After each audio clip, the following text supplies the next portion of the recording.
Hello, everybody. It's Professor Malat.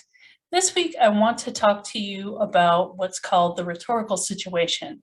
Now, this may be review material for some of you, but it may be completely new for others of you, especially if you took English Composition 1 at a different place.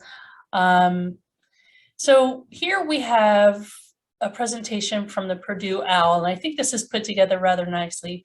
So I didn't go ahead and create a whole new presentation. Instead, I'm going to present this to you, use their slides and present this to you. So what is the rhetorical situation?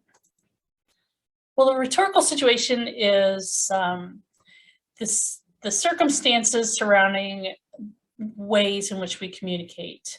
And it involves a whole bunch of different things. Of course, it involves rhetoric, and rhetoric is using language effectively to persuade, inform, educate, or entertain. But the rhetorical situation includes things such as the writer, the audience, the writing purpose, the topic, the context, and of course, this all takes place within the culture in which we live. We don't write in a vacuum, we don't communicate in a vacuum, and there are all these different things that affect how we approach a certain writing or speaking situation. So we call it a rhetorical situation since rhetoric not only includes writing, but it includes public speaking and the ways in which we communicate. So it's the position of your writing in relation to various elements that affect the content and comprehension of your words. We have the identity of the writer, we have the purpose, the audience, as I said, the thing in which you're writing about, and the context for writing. And each of those factors play an important role in the writing process or in the rhetorical situation. And it's important to think about these in your planning stages of any writing project. So first, let's take a look at the writer. Students tend to see writing as kind of an egocentric activity. It's expressing your personal opinions, your personal feelings, your emotions, your personal experiences. And certainly the writer has the most important role in the rhetorical situation because it's the writer who is the one who makes decisions about what goes into his or her paper. However, there are many things about that individual that affect the way in which they write about different subjects. Personal characteristics and interests play a major role in the writer's choice of topics, their position in an argument, and the style that they select for communicating with a particular audience. I skipped a slide there. So let's take a look at some of these factors that can affect you as a writer.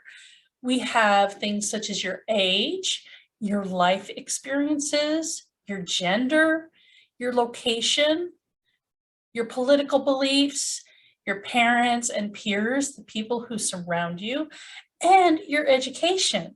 And this is just a sampling of 8 of the characteristics about you as writers that can affect how you approach a certain writing task.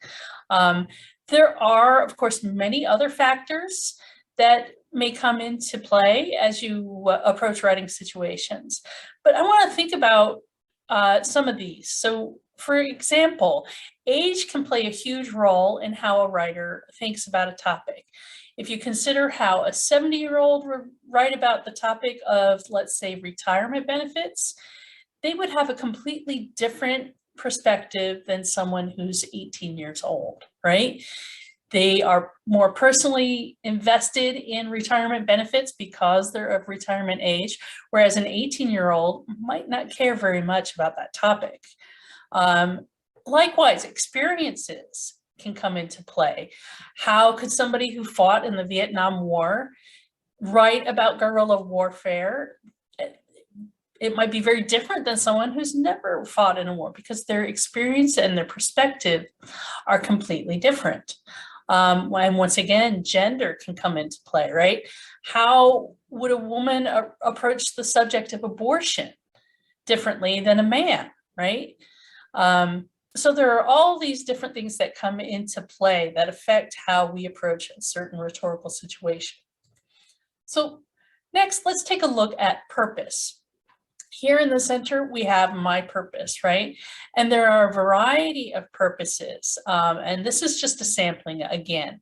So we often think of in academic writing that we need to inform or persuade or educate, but that's not the sole or central purpose of writing, right?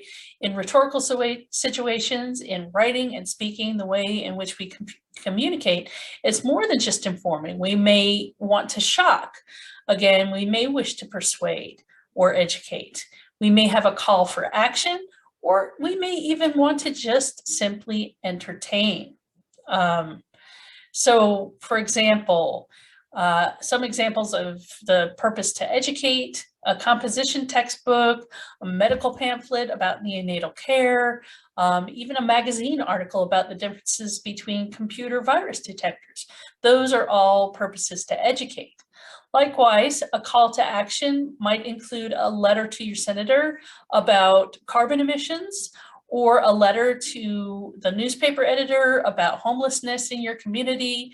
Or you could even think of a call to action as being an advertisement, maybe an advertisement for a new product, or, perhaps one of those public service announcements, or one of those commercials for raising money for, let's say, animal welfare, right?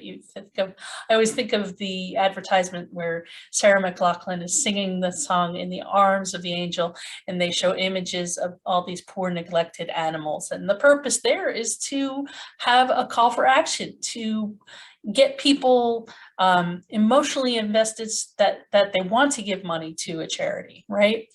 Likewise, the purpose of entertaining: it could be a magazine article about a new movie that's coming out. It could be a comic strip, or it could even be a website that's devoted to presidential screw-ups, right?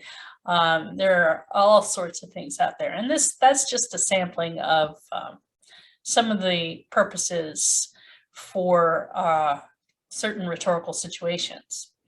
Next, let's take a look at genre.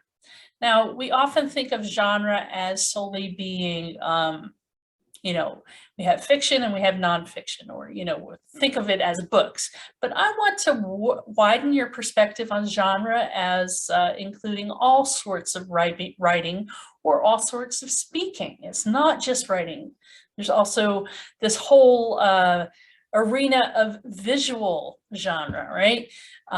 Where we have images and non-text things that are opening up the world of genre. So yeah, we have the typical ones of fiction, autobiography, news articles, book reviews, letters to the editors or editorials. And then we have some more academic genres, such as a rhetorical analysis or criticism, persuasive or argumentative essays. But then, let's widen that even more to include many visual things, right? We have things in social media, we have Instagram images, and all sorts of visual things that are going on with genre. So genre is just this category of communication, how we go about presenting that information. Next, we'll take a look at audience. So your audience is the people to whom you are writing, the people to whom you are directing your message.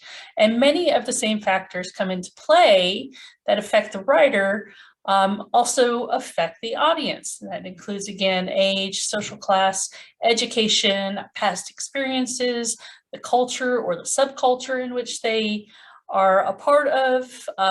So writers need to use appropriate word choices and tone to appeal to their audiences. And we need to take into consideration the factors that define a particular audience, and that will aid us in making writing persuasive and effective. So I want you to think about some of these examples here. How might a writer in favor of gun control write towards, let's say, members of the NRA, the National Rifle Association? And how might a writer approach communicating to a gun control advocate group? How about an undecided voter?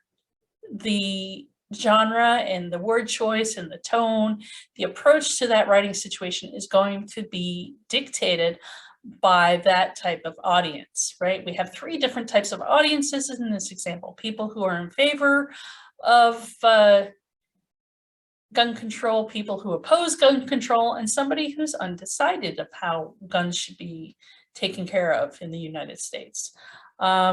Here's another example. How might a historian explain the Clinton impeachment trial in a second grade history textbook? How is that going to be different for, let's say, a high school textbook? And again, a college textbook. The word choice, the examples, the level of detail is going to differ greatly when you're presenting to somebody who's, 7 or 8 years old. You're not going to go into the nitty-gritty details of the Clinton impeachment, whereas a college textbook may really analyze the political implications, the moral implications, so on and so forth. You're going to go into greater detail depending on the age and experiences of your audience. And then in this last example, how might you write a letter to your parents about the last party you attended, right? How would you write to your best friend from high school or to your grandmother? You may choose a completely different genre if you're writing to your best friend. You may write an email, or you might text them or do a Snapchat. Hey, I went to this party last night, bud, that kind of thing. Whereas your parents, you might say, well, yes, I went to this event last week and it was wonderful. And, all my friends were around and we had a really great time. You might do that in an email, or if you're the person who likes to handwrite letters and send it through the postal service, you could do that. Your grandma, you might not tell her very much about that party. It really depends on your relationship with that person, right? If you're close to your grandmother, if your grandmother is, on the younger side, you might be comfortable with that. Whereas if your grandmother is old or she's super conservative, your level of communication may differ greatly. So, that's another example of how audiences can dictate the genre you use, as well as your word choices and tone. You want to fit those things to suit the audience. Then we have topic. So the topic is the thing in which you will write, right? It's what you're going to write about. It could be broadened or narrowed depending on the length of your writing and your interest. And your topics, of course, should be appropriate to the given rhetorical situation. And topic is usually the first thing you think about as a student. When you're given a writing assignment, you'll be like, oh gosh, I don't know what to write about. I really struggle with coming up with ideas. So when you're coming up with a topic, it's important to consider the parameters of the writing assignment, those guidelines. How long is the writing assignment? What do I need to achieve in the writing assignment? You really need to look to the assignment to figure out if a topic is going to be appropriate. The topic for a 10-page paper is going to be a bit different than an essay that's only 4 to 5 pages long. So you need to also think about the complexity of the issue that's being discussed and that kind of thing. Narrowing a topic is an important process that you should not overlook.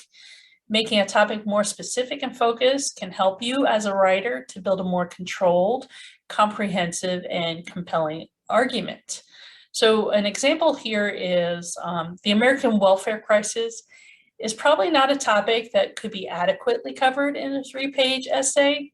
It might be something that, is more appropriately covered in a journal-length article, which may be 20 to 25 pages, or maybe even something that's book length, right?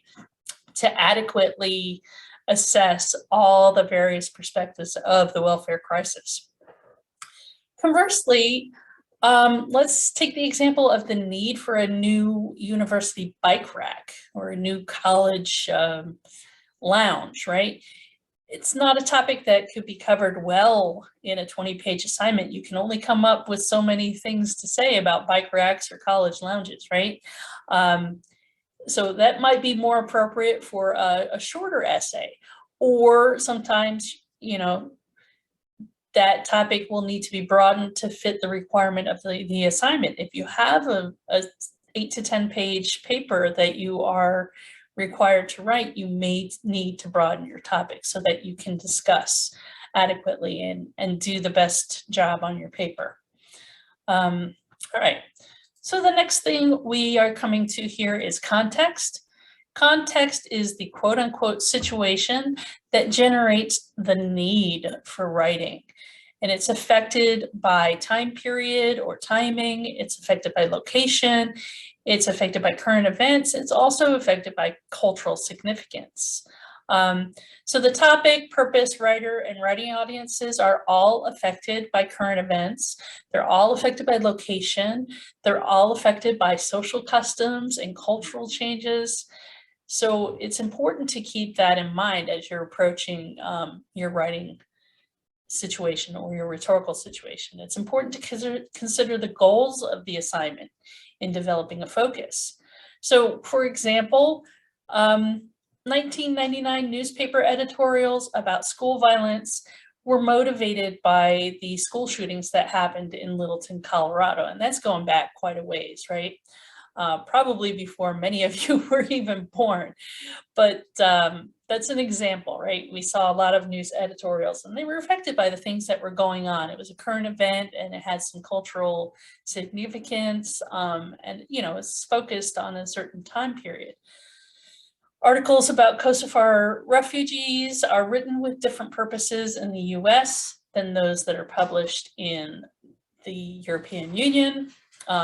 Computer technology nowadays is written about much differently than it was in the 1960s when IBM was the king of the computing industry and it was a new thing, right? Computer technology has changed vastly in even the past 10 to 15 years, let alone the last 40, 50 years.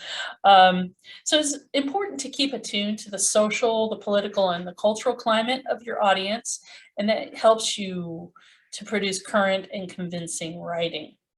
The context is very, very important. So here we are, the last slide, just summarizing what we have covered and emphasize the important components of the rhetorical situation. We have the writer, the person who is doing the writing, who is presenting the message. We have the purpose or the reason for writing. We have the audience, those people who are on the receiving end of a communicated message. We have the topic, that thing about which one is writing, the context, all those different things, timing, location, cultural significance, social customs, etc. And then we have the culture, the wide scope of, you know, all that stuff that in which writing is taking place.